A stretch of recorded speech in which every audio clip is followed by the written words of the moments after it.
Hi, everyone. Can you please let me know if we're live? Can you hear me? Can you see me?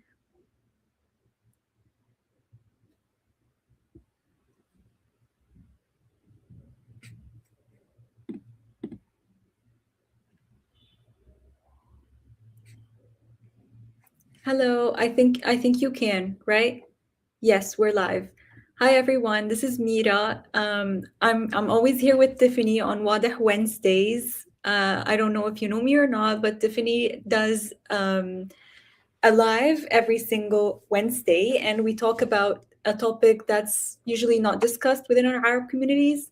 So I'm joining you from Egypt, and I'm here to protect the space, protect the energy. We usually get so many comments during our lives. I'm always here to highlight your questions to Tiffany and to make sure that the comments are always healthy and they're intending to grow and they're part of the community and they're not here to just spread negativity. So we're so happy to have you. If you've been here before, let me know. If not, let me just tell you exactly what we do again. Good morning. So we, for everyone that's sending us DMs or asking in the comments about consultations, please make sure to go to the link in our bio and you can find all the details and book there. Also, to make sure that you know, we do stream on different platforms. I'm just here to help with this setup. Tiffany will be here in a minute. So if you find Tiffany looking at different screens, that's because we do stream on YouTube, Instagram, and TikTok. Make sure you're following us on every one of these platforms. It really means a lot to us. And thank you so much for your patience. We will begin the live in a little bit. And if you have any questions, just write them down in the comments and we will get to them. Tiffany will be here in a minute. Thank you for everyone that's joining. We really appreciate your presence and your love to this community. And without you, we really wouldn't be doing what we are doing.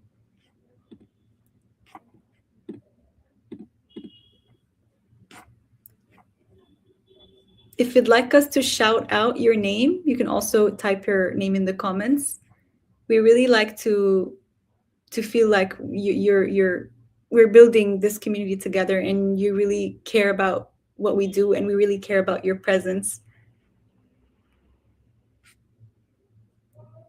Tiffany also likes to start the live asking where is everyone from. We usually have people joining from Dubai, we have people joining from Kuwait, from Iraq, from Egypt, from US, from so many different parts of the world. Let us know where you're from. We're going to shout you out. Ibrahim, I know you, yes, you always join us. Thank you for being here.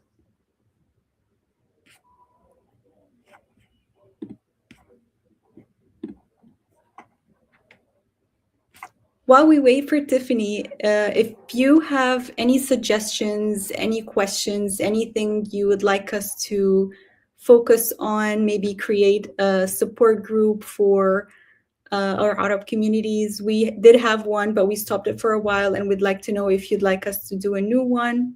Let us know.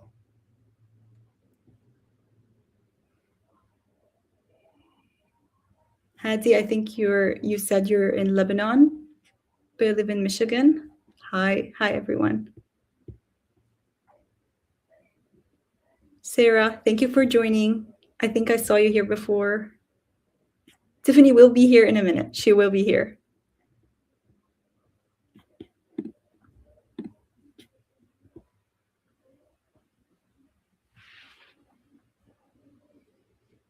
Hi, Isra.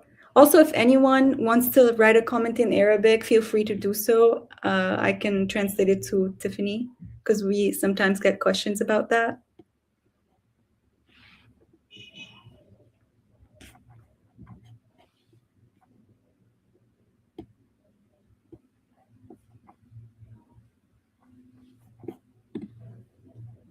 Hi, Sarah. For anyone that's asking, the live, we always go live on Wednesdays at 8 a.m. PDT. It's caused some confusion, but because of the daylight saving, but it's 8 a.m. PDT. And if you, for any reason, couldn't be in the live, you can always find it on YouTube under a playlist called Wadah Wednesday. You'll always be able to find our full lives there. And Tiffany is here. She's joining.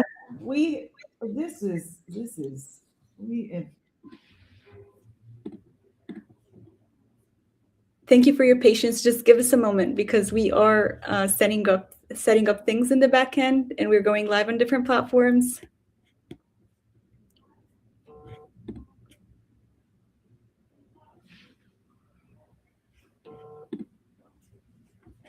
today's Wednesday. All right, let's see. All right, Mira, how's everything looking on your end? Looks great. We're live on Instagram, YouTube, and TikTok. Even TikTok. I just started TikTok. When oh wait, what is happening? What is going on? Oh wait, no. Yes, What is happening? we're live. Oh, we're live. Hi, everybody. You know, it's interesting, this topic, the hecticness of the morning. Like, I have been trying to do this topic on collective anger to create the content for it for weeks. And I was telling Mira, I just don't have it in me to do this. And there was so much resistance. And and even I could feel my heart already just pounding. And I thought, what is this about? I have always had, just some self disclosure, I have always been called out as the angry person in my family. She's always angry, always talking, fighting, fighting, fighting. I feel like I was fighting as a Palestinian American in the United States, fighting for our existence, fighting for our identity, fighting to even be acknowledged as human beings. My whole life, I feel like I've been fighting educational systems, fighting mental health systems that are allegedly trauma informed and yet still harm, particularly communities of color, particularly our communities, brown communities, Black communities here in the US. Fighting, constantly fighting.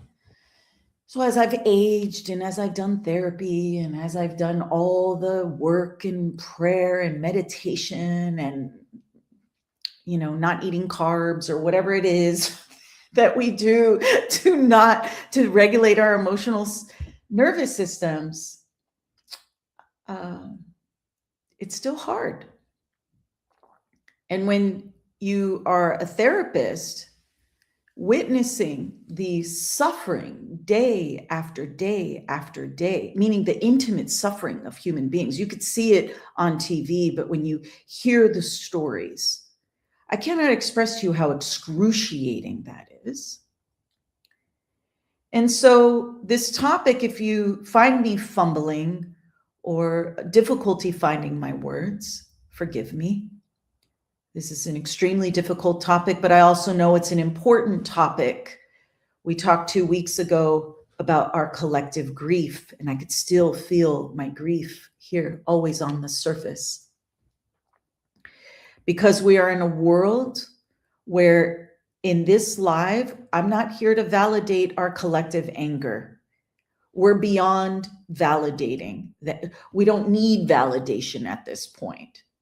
Our anger is valid, and that's not debatable. Like, I'm not here to debate why we're angry. So what we're here to do, though, because I, as an elder, I could say that now, I'm seeing patterns in, particularly here in the US, of what our collective anger, when it's not done intentionally or mindfully, what it's doing to us.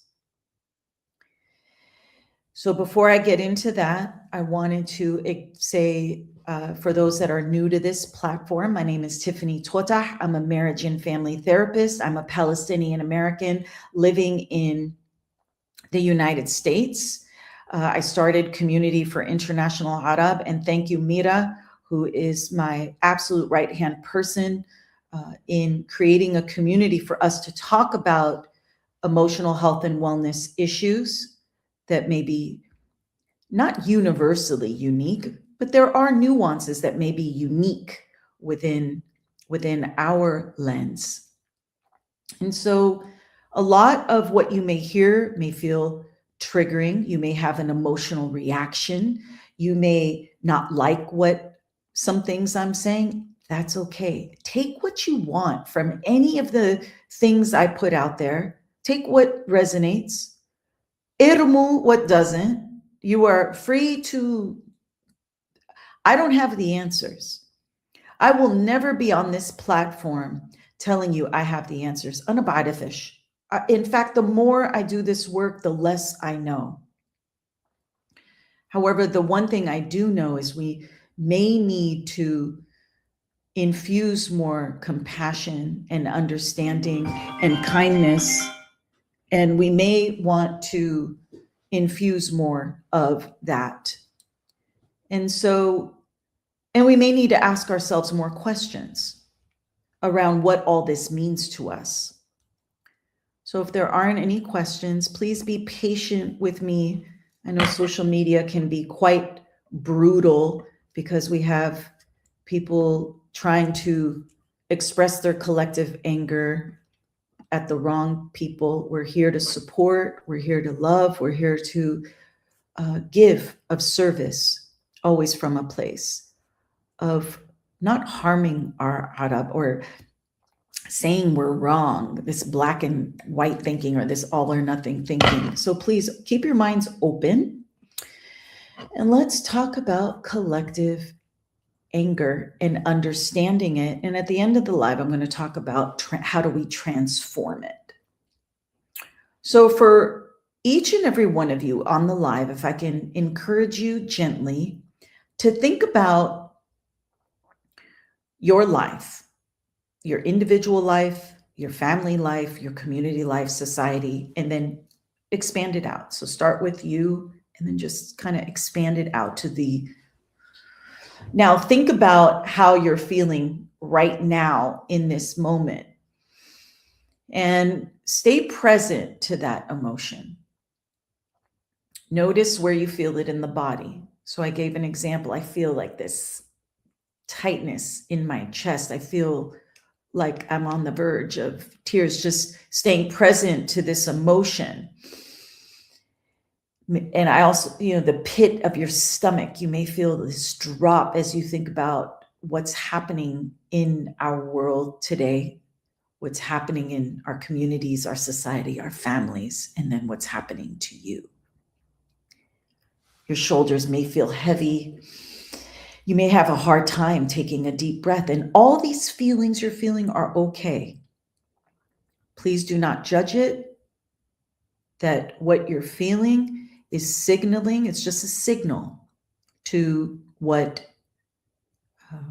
you're at right now in this moment. Now, if you're comfortable with the feeling of anger, take a minute to allow yourself to think about what's behind the anger. And if those of you feel comfortable, please write in the comments, take a minute to allow yourself to feel the anger and think about what's behind it. And if you can write them in the comments, what are you angry about in this moment? It could be the things that are happening, all the war and the destruction in our homelands. Could be past loss as a result of immigration or displacement. You could be angry about even a coworker who's driving you crazy. You could be angry about that. Doesn't matter. What are you angry about in this moment? And let's just connect with some of the reasons we're angry.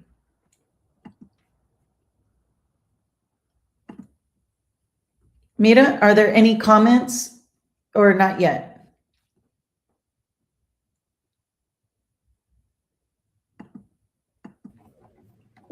I think we need to give him a few moments to answer the question. We do have comments, but they're not necessarily about what you just asked. Can you please repeat your question? Yeah, the question is, today's topic, we're talking about collective anger.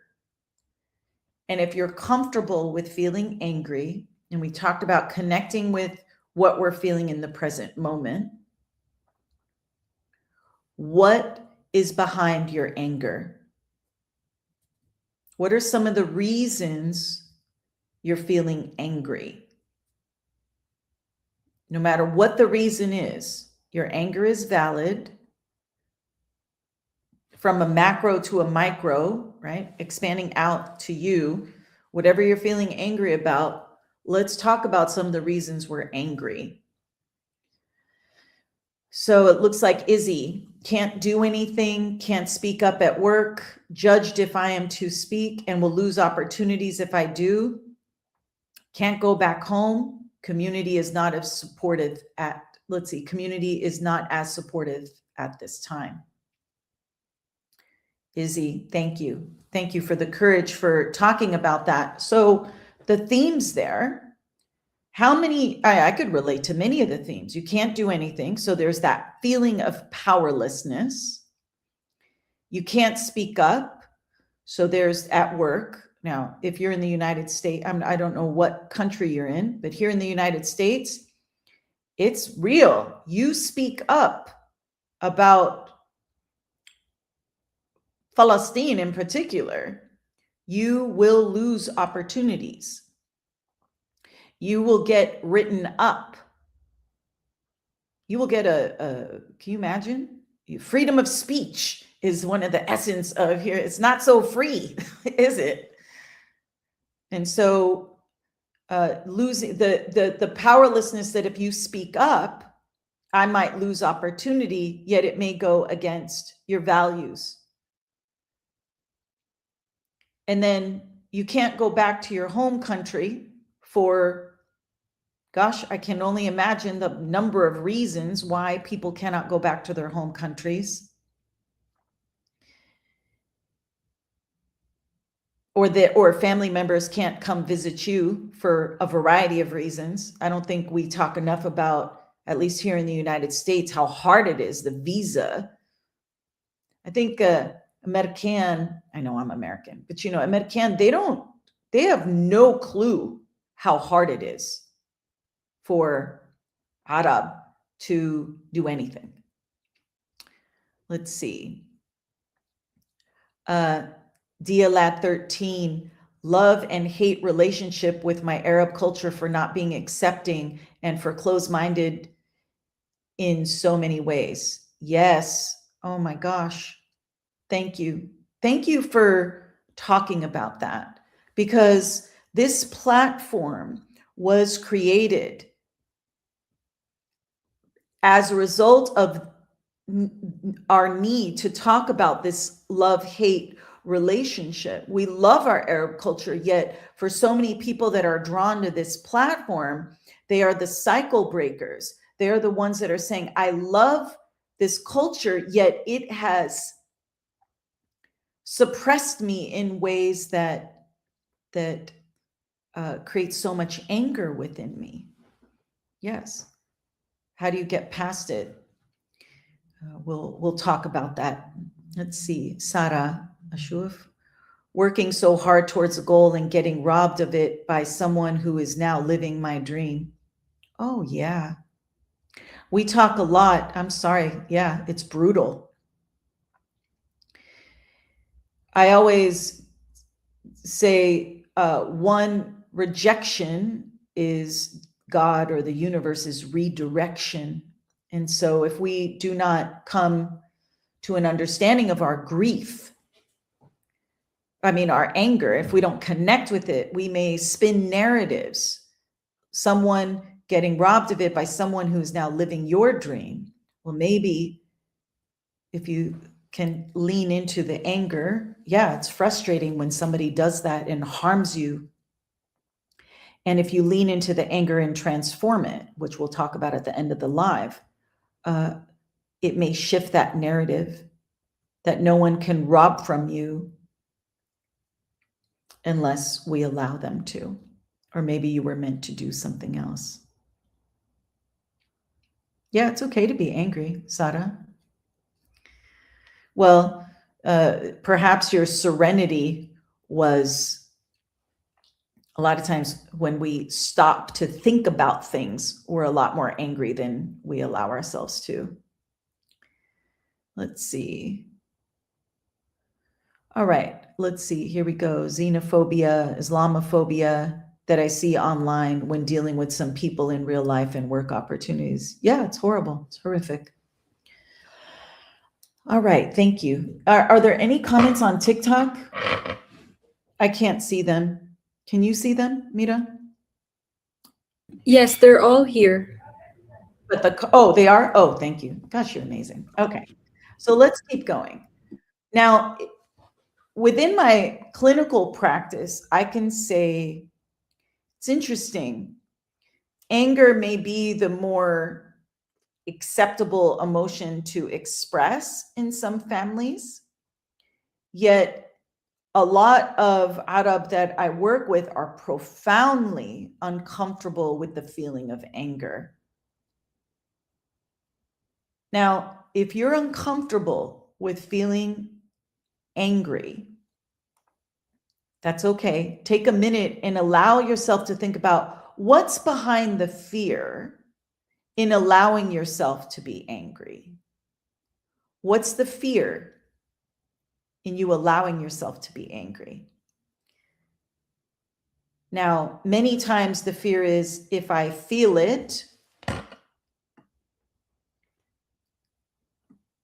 so Chris 4983, not being seen. Yes. So if you feel the anger, you allow yourself to feel the anger. The fear is people won't see it.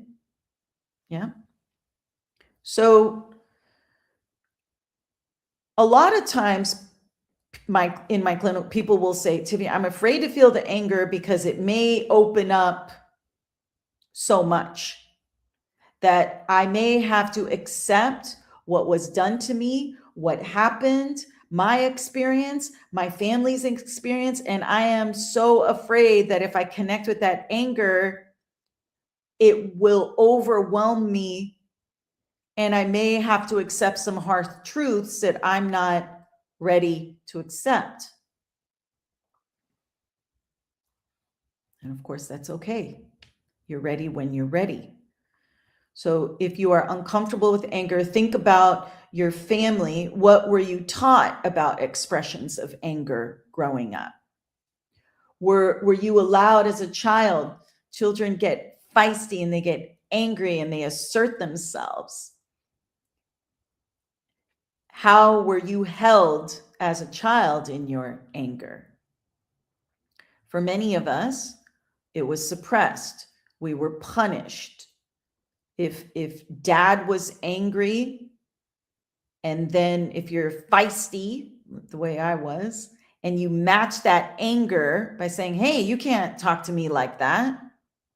Back in my day, you got slapped in the face or punched in the mouth. I know we don't like to talk about that, but this is the daraja that we parents can sometimes go to suppress any emotion that's uncomfortable for them when you're a child. Okay. So let's sit with this for a moment.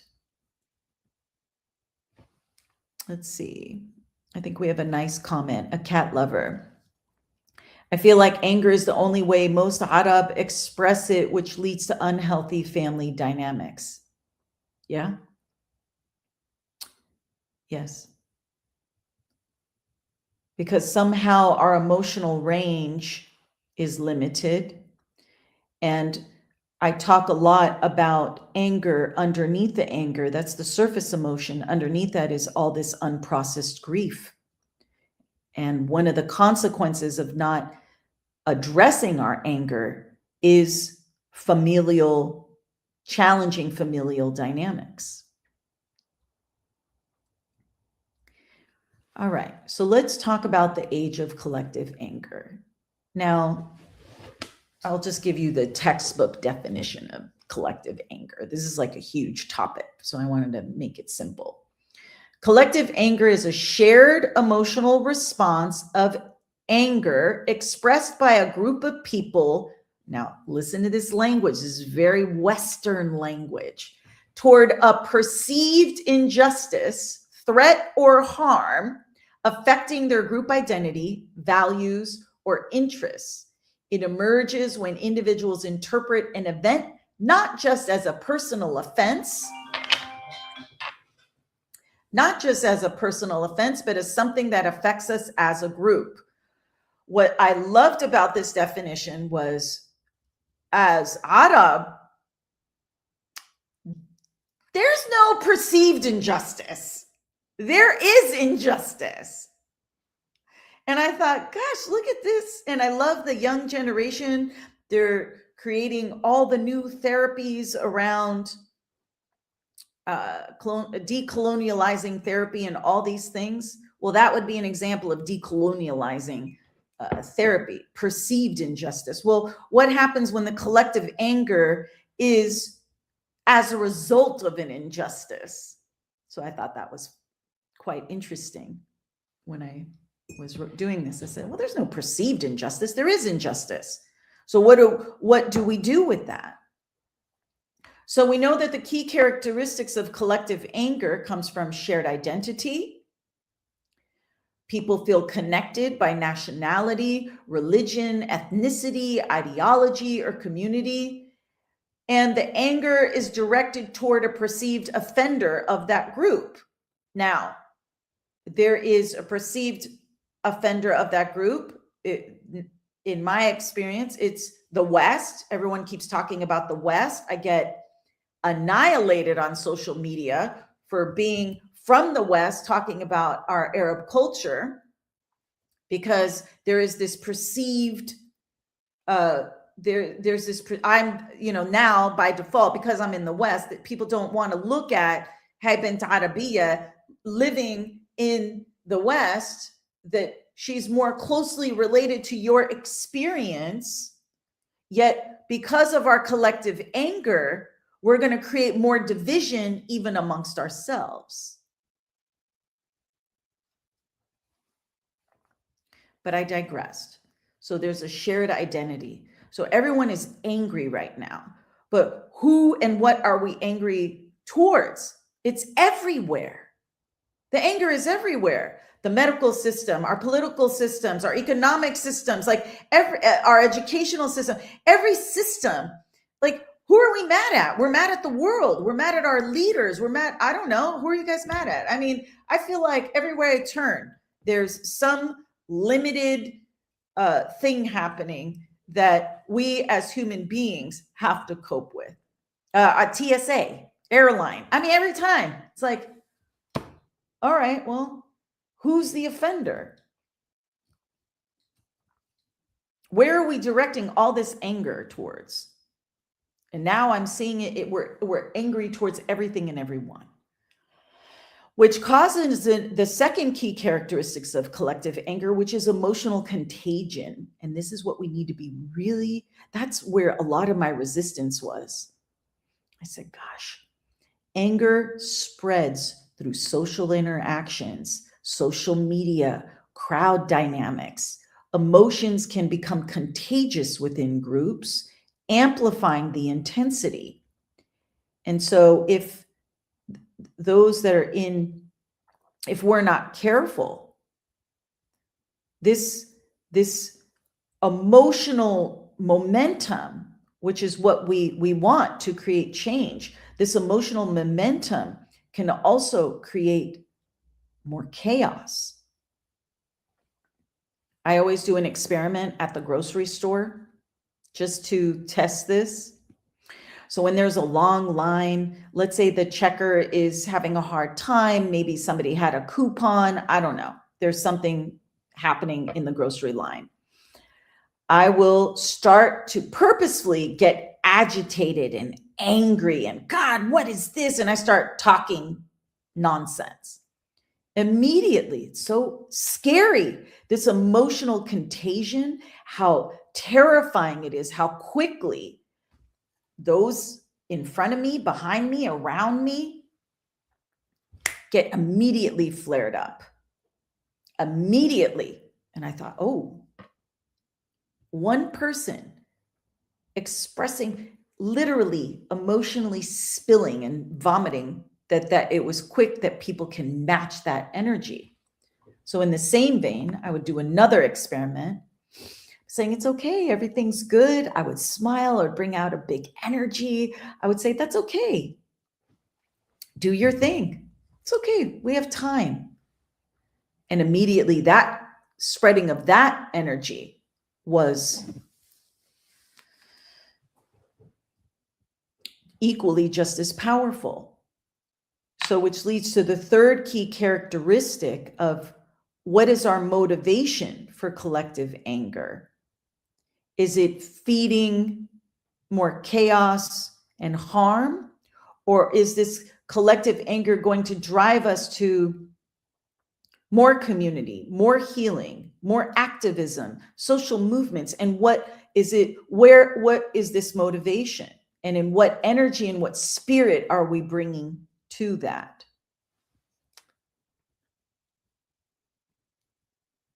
All right. Mira is telling me I gotta stop tuftafing. All right. Okay, tell me, what's happening? Okay, so we have Izzy saying, especially if you're queer and talking about Palestine, it gets automatically dismissed, even though I was born and raised in Palestine. It's so frustrating. Oh, Izzy, I know, Habibti. We're working on it because that does make. I mean, think about it. Somehow, your words are dismissed. It's ridiculous. I can't. I don't even. It's just there's certain things that are so nonsensical. Okay. And then we have a cat lover said the new gen in children being raised by displaced Arabs, and they're angry at the disconnection to the culture. That's yes. Let's say that again. The new generation's children being raised by displaced Arab, and they're angry at the disconnection to the culture. I wish I could hear you say that, because reading it, I could look at this in multiple ways. The reason why I want us to start talking about these things in a mindful way, aware way, asking these questions, because the younger generation, there's so much confusion.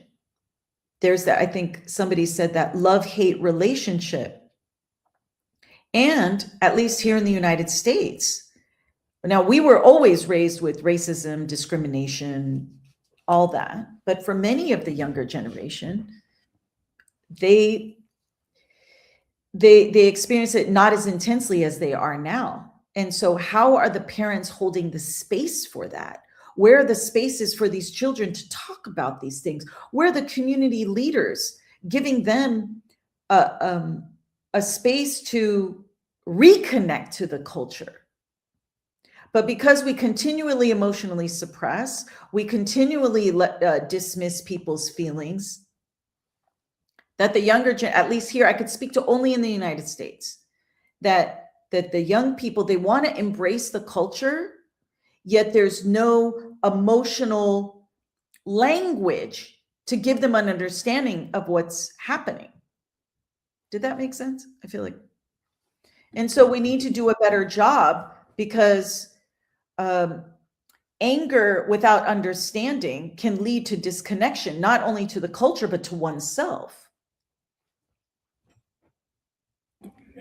Yes, thank you for answering that. And then we have Dialad. I think she said, "Can you speak on immigrant child guilt and how it can affect us growing up?" That's a whole other topic, and I love that question. that is a whole other topic. What I can speak to, tying it back to collective anger, is when we don't have an understanding of where that's the grief. That's part of, this collective anger is unprocessed grief. And then as immigrant children, we're constantly feeling guilty for moving forward in our lives when that was what our immigrant parents wanted us to do. Yet because there's so much whirling about and no one's holding space, say, we brought you to this new land, sometimes forcibly, sometimes not, to create a different life. I don't want to say better life, a different life. And yet when you create that different life for yourself and you're moving forward, then people will get angry at you for moving forward, not Arab enough to be Arab, not right. And so where is that guilt coming from? What are you doing wrong? And to really think about that. So to get back to topic, and I recognize, Dialette, I didn't answer that fully because it's so complex. We come from an extremely, clinically, I could tell you, we come from a very complex culture that there are so many threads and nuances that we can spend 6 hours just talking about one. But tying it back to collective anger. So we've got the key characteristics. We have a shared identity, emotional contagion, motivation for collective action. And what is that? Amplified intensity. So when people feel angry together, it can become stronger than the individual due to the reinforcement from others, as I gave the example of the grocery store. Now, but can we amplify this intensity to mobilize change in healthy ways? As an example, I'll give a brief example in a family system. If you have a brother or a sister that's a cycle breaker, or a cousin that's a cycle breaker in the family, and they're angry and they're justified in their anger because they are being shunned or harmed for being who they are, my sense is if the rest of the family, meaning the siblings, maybe the younger generation, maybe an aunt or uncle who was hanging on for dear life in the corner, has the courage to stand up to the injustice and to say, we are not going to allow you to harm bintna or ibna for the nas. And if we can support that person, because what are they doing wrong? They're being who they are. They just want to exist. Isn't that interesting? I just realized that as a Palestinian, we just want to exist. Yet, how much are we suppressing this existence within our own communities, within our own families? So if that one cycle breaker had 3 or 4 cousins, an uncle, an aunt, hopefully an elder, standing up for them to saying, hey, we love this person. We adore them. This was a child we honored. And yet now you want to reject them because they have some autonomy and they want to pursue something they want to do, or love somebody who they want to love from a different race, religion, gender. And yet now you're telling me I have to reject them. But couldn't we use their anger, their individual anger collectively to say, can we come together as a family and say, why are we doing this? Why are we hurting this person? For what? So this amplified intensity can be used to shift our family dynamics, yet we're all flailing alone. Nobody is supporting one another in real ways. So collective anger, I was just giving you an example of what happens in a family dynamic, but more expandedly, communities protesting systematic injustice. I've never in my lifetime saw the protests that were happening, and I was there for it. I thought, oh my gosh, I don't know, as a Palestinian, I was like, finally. It took a long time and a lot of advocacy, and kudos to all the advocates out there putting themselves on the front line. We see you. Public outrage after a controversial political decision. Social media outrage waves against a person or an institution. Although I have to be honest, the social media outrages is just so much virtue signaling. I don't see any there behind, in my experience, at least from the stuff I look at. It's like, okay, what are we doing with this outrage? Keyboard warriors, but what are you actually doing? Now we see ethnic and national anger following perceived oppression. Now, perceived, don't you love that? So West, it's not perceived. There is oppression. I'm just telling you what you may be coming up against. Now, psychologically, what happens to us when we have this collective anger is there's an important distinction between individual anger and collective anger. So I was wronged versus we were wronged. So a lot of times, now I'm gonna speak to those in the United States, because that's my experience.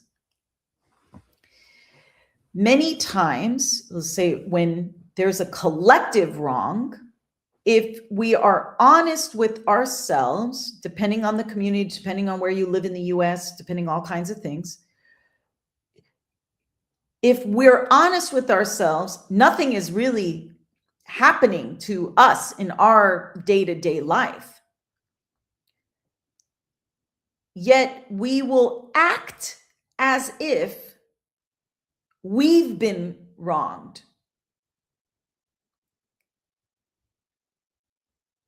This is where it gets tricky, because I just recognize that could be perceived very, very wrong. That could be heard very. Your individual anger, let me die. See, this is where I'm getting all blah, blah, blah. The shift from I to we is what transforms personal emotion into social force. Yet you have to remember, what are you fighting for? Are you fighting for the collective, or are you using these movements to emotionally express how you've been wronged? Did I lose people? Are people shouting at me in the comments? I know this is a tough comment. That if you've been wronged, please try and separate that from the collective anger. Because in your inability to take a look at how you've been wrong, and you can't separate that, this is where collective anger can move towards problematic directions. Mira, did I lose people? I told you I was going to mess up today and fumble. No, I think Sarah said, yes, finally it's happening, but I'm also sad that this awakening happened after I'm not sure what this word is. Can you please read it?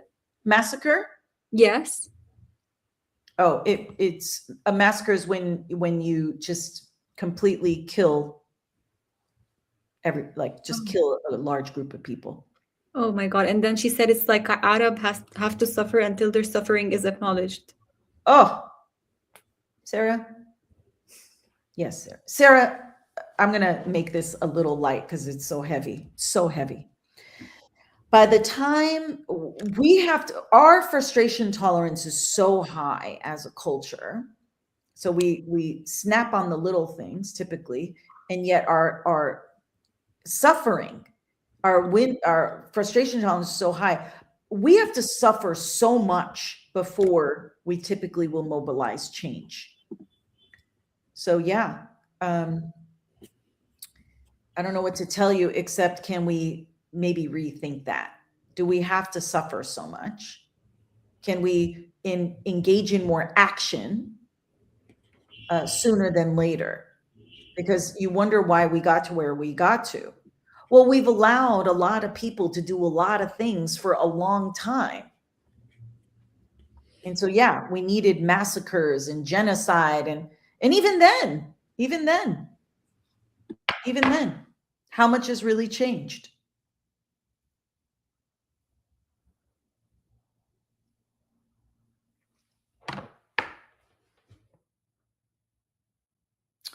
Yeah.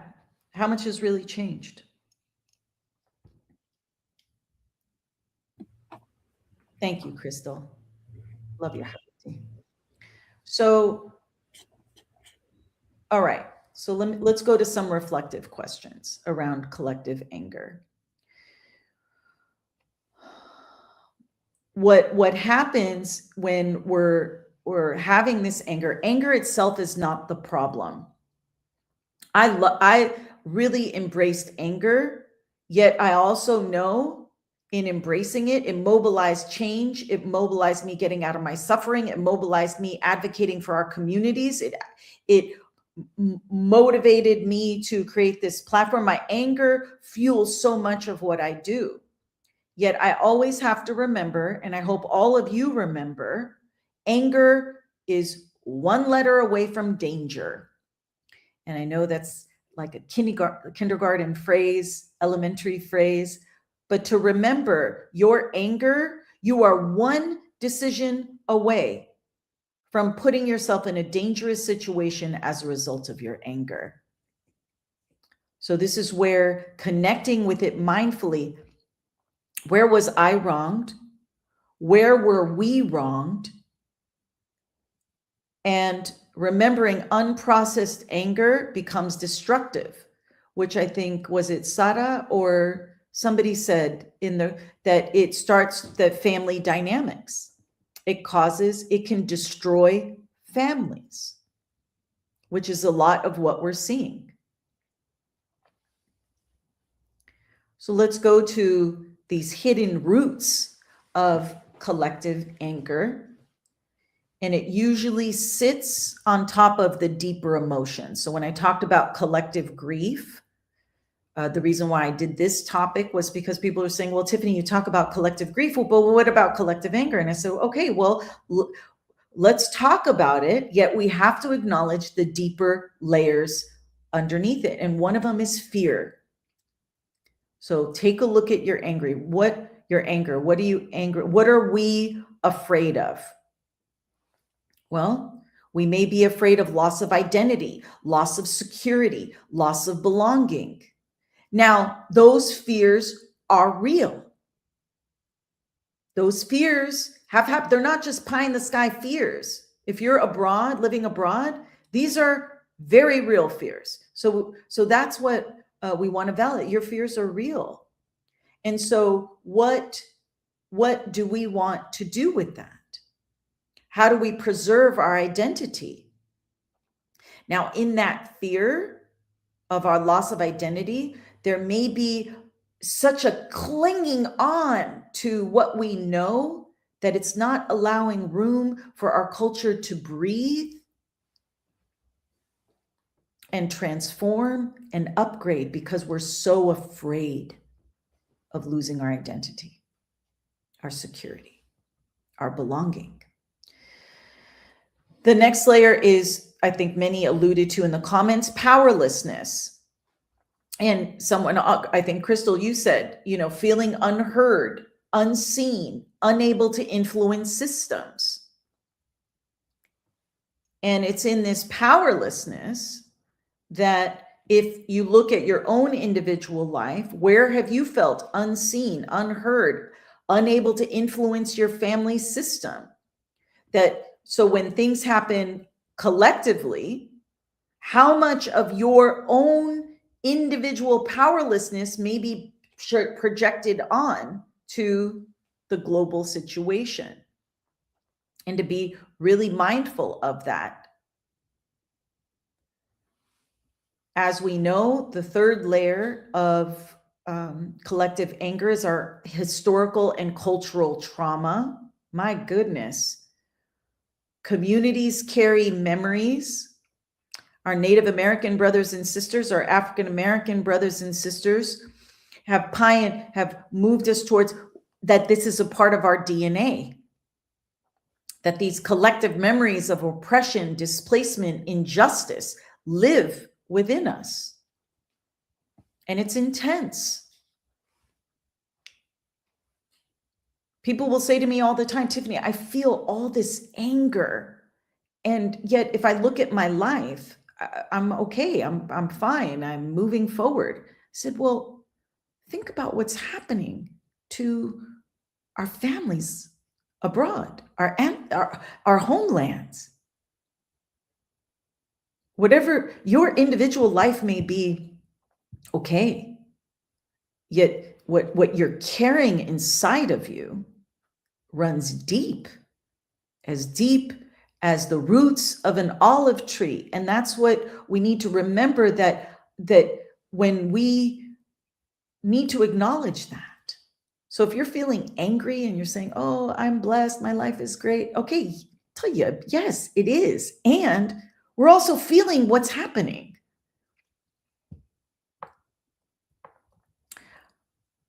As we know, unhealed trauma fuels current anger. So unhealed trauma. So when we talk about generational trauma, it gets passed down from generation to generation, that if we had elders who were able to really work on their wounds, that we can somehow acknowledge that the anger can be transmuted in healthier ways by uniting us more. But what's happening is, because of all this trauma, there's more division between religion, political ideologies, even on the social media platform, East versus West. If I hear that one more time, you will be deleted, by the way. We are all one. But unhealed collective anger will keep us more divided, more separated.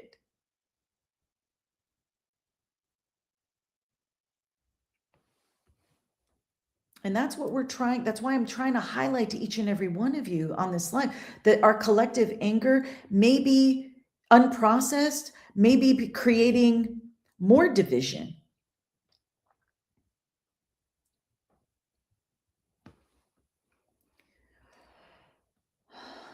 Oh, we're almost at the end of time. All right, let's end on a more healing note on how do we transform our collective anger? What do we do with all this? You're like, okay, Tiffany, thank you for highlighting all the gunk. Can we get to how we can overcome this? All right, you guys aren't going to like this, but the number one level to healing collective anger is for you to take accountability and responsibility for your own emotional regulation. To learn to regulate your anger internally. It's not to negate how you're feeling, but it's to say, what do I want to do with my anger? And I know I've struggled with this. I still struggle with this. Practicing breath regulation. The breath is key to helping us to ground. Body awareness, like we did at the beginning of the live.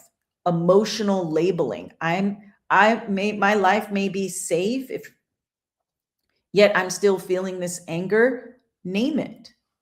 Name your feeling. I'm feeling sad. And you want to slow down your reactivity. I'm a snapper. Like, you catch me on the wrong day. Some of you have catched me on these lives. You catch me on the wrong day, I'm off and running. And it's about learning to slow down that reactivity to say, oh, what was that comment? What was happening that triggered me? And so where do you feel that anger in your body? Because your body's going to signal it to you before it gets to your brain. The next level is collective emotional literacy. So, what does that mean?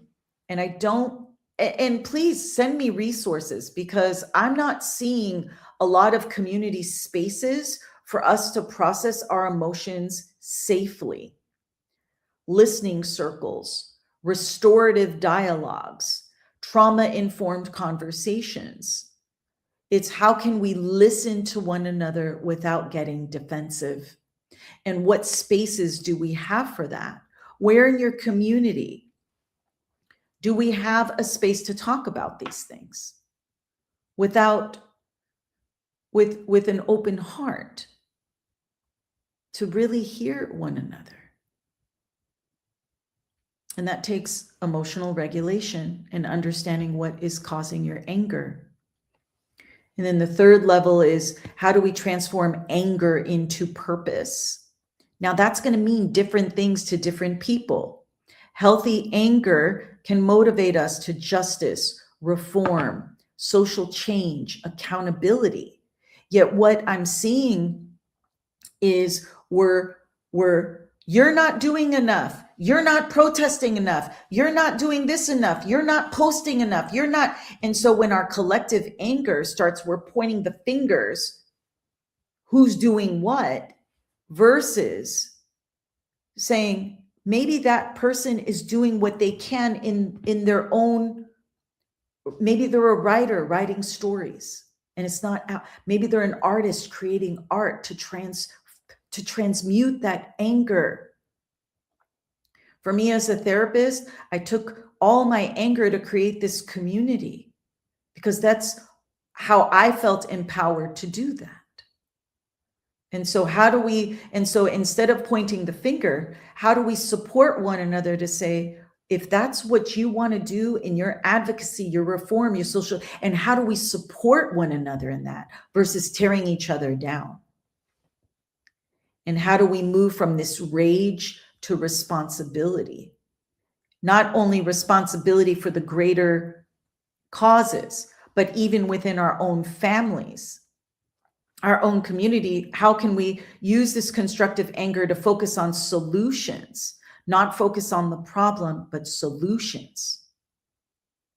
And how do we come together and build together? How do we evoke more empathy for ourselves?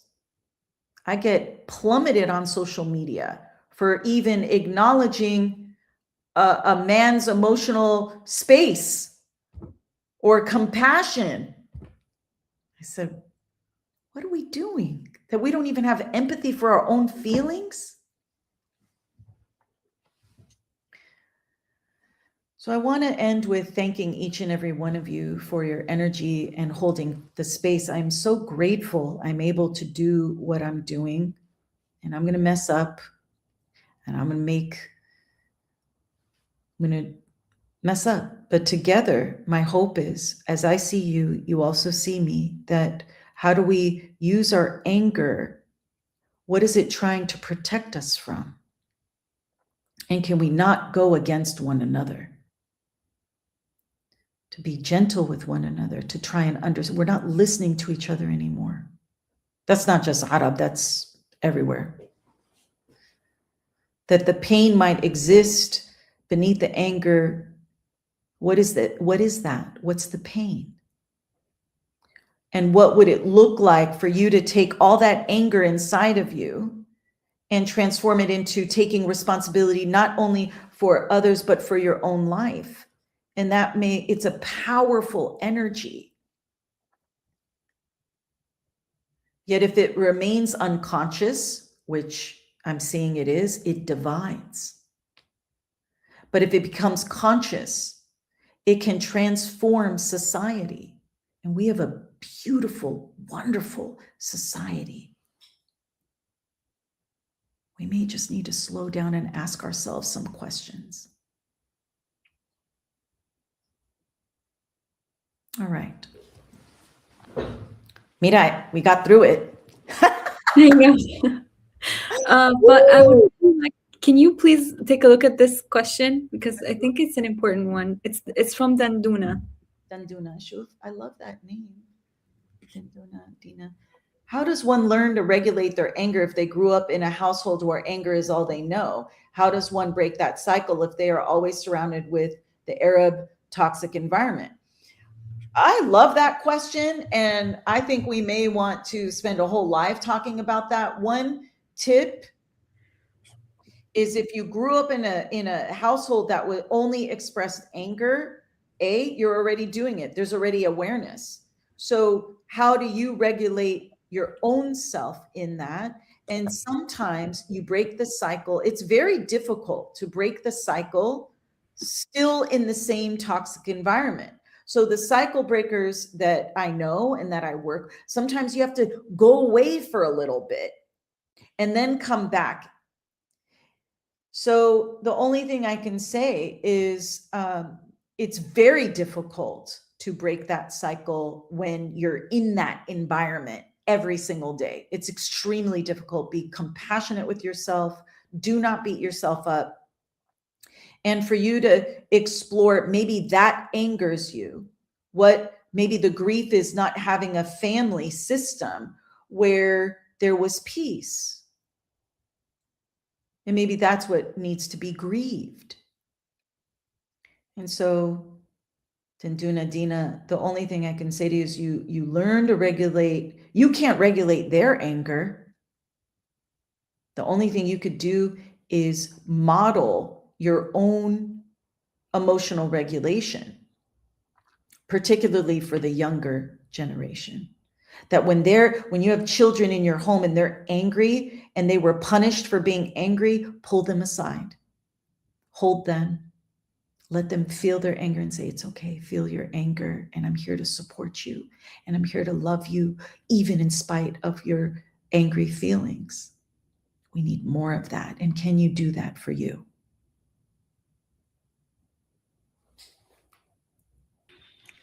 Thank you so much. We also got a few comments about people asking how to tell their family that they need therapy and if you offer therapy. So if you offer therapy, I can answer that. Yes, you do. They can go to link in bio and they're going to be able to see a title where it says book your consultation. And from there, you're going to be able to see all the details and book the time that suits you. For the other question, can you please... Arab coaching. Yes.